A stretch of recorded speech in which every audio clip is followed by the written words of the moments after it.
There is a kind of half-assed liberal idea that while colonialism wasn't great, at least Britain gave India the trains. And maybe that's something they should be thankful for.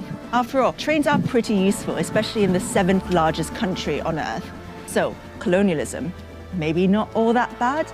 Unfortunately, Britain also stole $45 trillion from India, all the while exploiting religious divisions between the Hindu and Muslim communities and further turning them against each other. And those beloved railways, they became the sites of mass slaughter while Britain sat back and watched. Empires of Dirt, a show about Europeans getting rich at the expense of everyone else.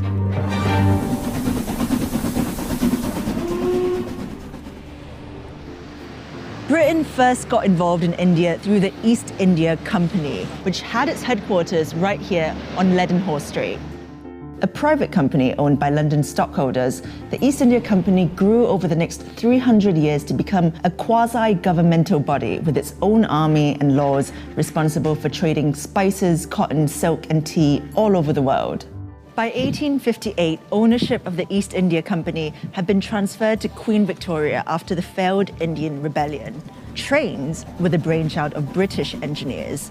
The East India Company would use railways to transport exploited resources like cotton and coal more efficiently around India. And it worked. Between 1853 and 1924, a railway network was created to help Britain extract from India relentlessly. And it's not like we gave India the railways either, by the way. We made India pay for them, and we ripped them off in the process. Despite Indian mechanics having their own efficient, cheap designs, Britain made India buy trains from them.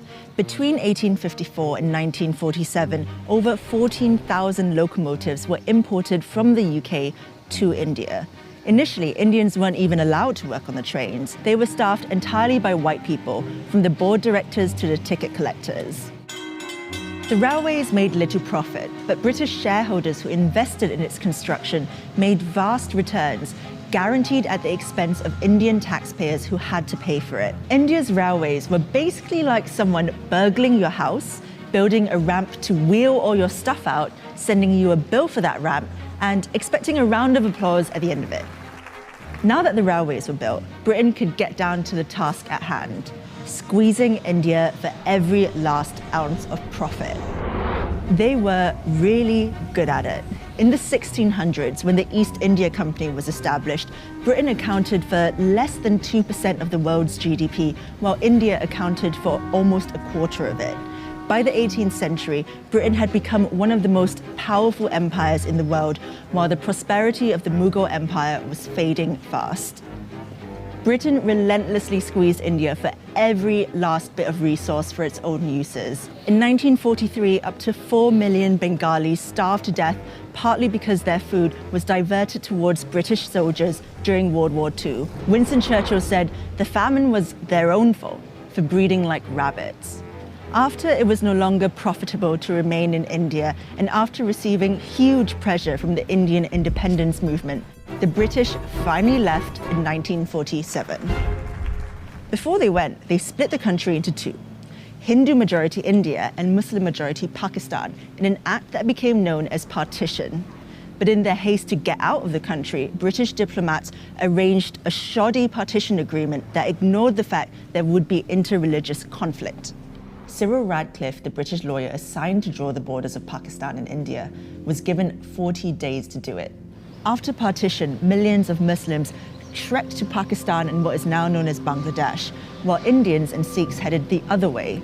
Violence between Pakistan and India ensued. Within a year of the British leaving, 15 million people were displaced, and between 1 and 2 million people were dead. Trains became the sites for mass murder during the migration. Trains filled with refugees crossing the border on each side were stopped, and everyone on board was murdered. Women were captured and raped. Carriages were set on fire with petrol, with people still inside. The only ones spared were the drivers, so they could transport their trains full of dead bodies to the final destination.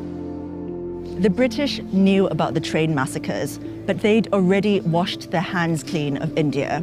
Prime Minister Clement Attlee, writing to Lord Mountbatten, the last Viceroy of India in 1947, said, "Keep India united if you can. If not, save something from the wreck.